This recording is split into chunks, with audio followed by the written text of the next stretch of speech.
அல்லாஹ் இங்கே சொன்னான், நீங்கள் குர்ஆன் ஓதப்படுவதை கேட்டால் மௌனமாகி அதை காது கொடுத்து கவனத்துடன் கேளுங்கள் குர்ஆன் ஓதுவதை. அப்படி செய்தால் அல்லக்கும் துர்ஹமூன், உங்களுக்கு ரஹமத்து செய்யப்படலாம், உங்கள் மீது அருள் இறங்கலாம், உங்களை நோக்கி அருள் அல்லாஹ்வுடைய ரஹமத்து பாய்ந்து வரலாம் அப்படின்னு சொல்கிறான். அப்போ இதை யாரெல்லாம் விளங்கியிருந்தான்னா காஃபிர்கள் விளங்கியிருந்தான், ஜின்கள் விளங்கியிருந்தான். குர்ஆன் ஓதப்படுகிற போது அதை காது கொடுத்து கேட்டால் என்ன மாற்றம் வரும் என்பதை நம்மை விட தெளிவாக ஜின்கள் விளங்கி வைத்திருந்தார்கள். வைது சரஃப்னா இலைக்க நஃபரம் மினல் ஜின்னி யஸ்தமிஊனல் குர்ஆன், நபியே நீங்கள் தொழுது கொண்டிருந்த போது நீங்கள் ஓதிய அந்த குர்ஆன் வசனங்களை சில ஜின்கள் காது கொடுத்து கேட்டார்கள். கேட்ட உடனே சொன்னாங்க, அன்சித்து எல்லாரும் அமைதியாக இருக்கு.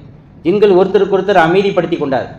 ஏதோ புதிதாக சில வசனங்களை நாம் கேட்கிறோம், யாரோ ஒருத்தர் ஓதுகிறார், ரொம்ப அருமையாக இருக்கிறது, இது எந்த வசனங்களாக இருக்க வேண்டும், நாம் காது கொடுத்து கேட்க வேண்டும், இதில் ஏதோ நல்ல பலன்கள் இருக்க வேண்டும். அன்சித்து, அந்த குர்ஆனுடைய வசனங்களை அவங்க காது கொடுத்து கேட்டு அதை உள்வாங்கி புரிந்து கொண்டு தன்னுடைய மற்ற ஜின்கள்கிட்ட போய் அது குறித்து எச்சரித்தார்கள். நாங்கள் இன்னைக்கு ஒரு வசனங்களை கேட்டோம், ரொம்ப அற்புதமாக இருந்தது, ஆச்சரியமாக இருந்தது, நல்ல மாற்றங்களை உண்டு பண்ணியது, நிச்சயமாக இது வேத வசனங்களாகத்தான் இருக்க வேண்டும் என்று ஜின்கள் ஒருத்தரை ஒருத்தர் தூண்டி கொண்டார்கள். அப்போ ஜின்களுக்கு அதுவரைக்கும் கேட்டிராத வசனங்களாக இருந்தது. அந்த வசனங்களை கேட்டவுடன் அவருடைய உள்ளத்தில் பெரிய மாற்றங்கள் ஏற்பட்டது அப்படிங்கிறத நாம் குர்ஆனுடைய வசனங்களை பார்க்குறோம். காஃபிர்கள் அன்றைக்கு இருந்த எதிரிகள் உணர்ந்திருந்தாங்க, குர்ஆனை கவனத்தோடு கேட்டால் அது உள்ளத்தில் போய் என்ன மாற்றம் செய்யும் அப்படிங்கிறத அவங்க தன்னுடைய மற்ற மக்கள்கிட்ட சொன்னாங்க.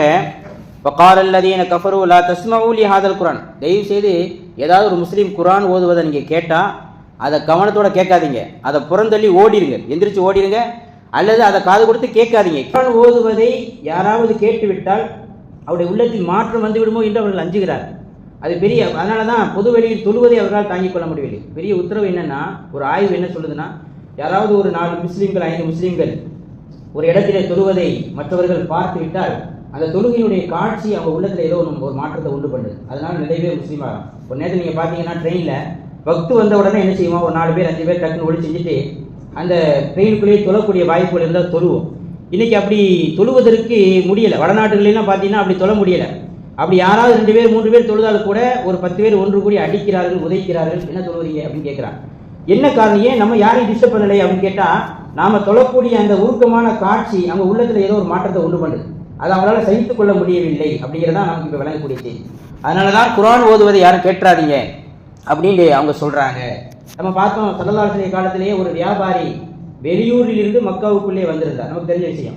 மக்காவுக்குள் வந்திருக்கிற பொழுது மக்கத்து வியாபாரிகள்லாம் மறக்காம சொன்ன விஷயம், அப்பா நீ ஊருக்குள்ளே போகிற, மக்காவுக்குள்ளே போய் காபா மட்டும் தவாப் செஞ்சுட்டு சத்தம் காட்டாமல் வந்துரு, அது பிரச்சனை இல்லை. ஆனால் அங்கே முகம்மதுன்னு ஒருத்தர் உட்கார்ந்து ஏதாவது குர்ஆன் வசனங்களை ஓதக்கூடிய சவுண்டு கேட்டால் அதை காது கொடுத்து கேட்டுறாதா, வேணும்னா ஒரு பஞ்சை வச்சு காதை அமுக்கிக்கேன்னு சொல்லி கொடுத்தா. அப்படின்னு இந்த வியாபாரி காதுக்குள் 2 பஞ்சை வைத்து கொண்டு தான் உள்ளே போனார், காபாவை தவாப் செய்தார். அந்த காலத்தில் காபிர்கள் கூட காபாவை தவாப் செய்வார். செய்தி விட்டு வருகிற போது கழுத்தடுக்கி கீழே விழுந்தார். காதிலே இருந்த பஞ்சு பறந்தது, நெஞ்சு திறந்தது. என்ன நடந்தது, பஞ்சு பறந்த அந்த வினாடியில் ஸல்லல்லாஹு அலைஹி வஸல்லம் போதிய சில வசனங்கள் அவர் காதுக்குள் நுழைந்தது.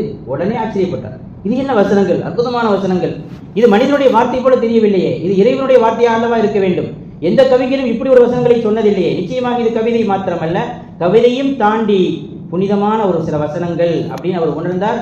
இஸ்லாத்தை தழுவினார். பார்த்தீங்களா, சில வினாடிகள் கிடைத்தால் போதும் மற்றவர்களுடைய உள்ளங்களில் காதுகளில் இந்த வசனங்கள் பாய்ந்து நல்ல மாற்றங்களை ஏற்படுத்தி விடுகிறது.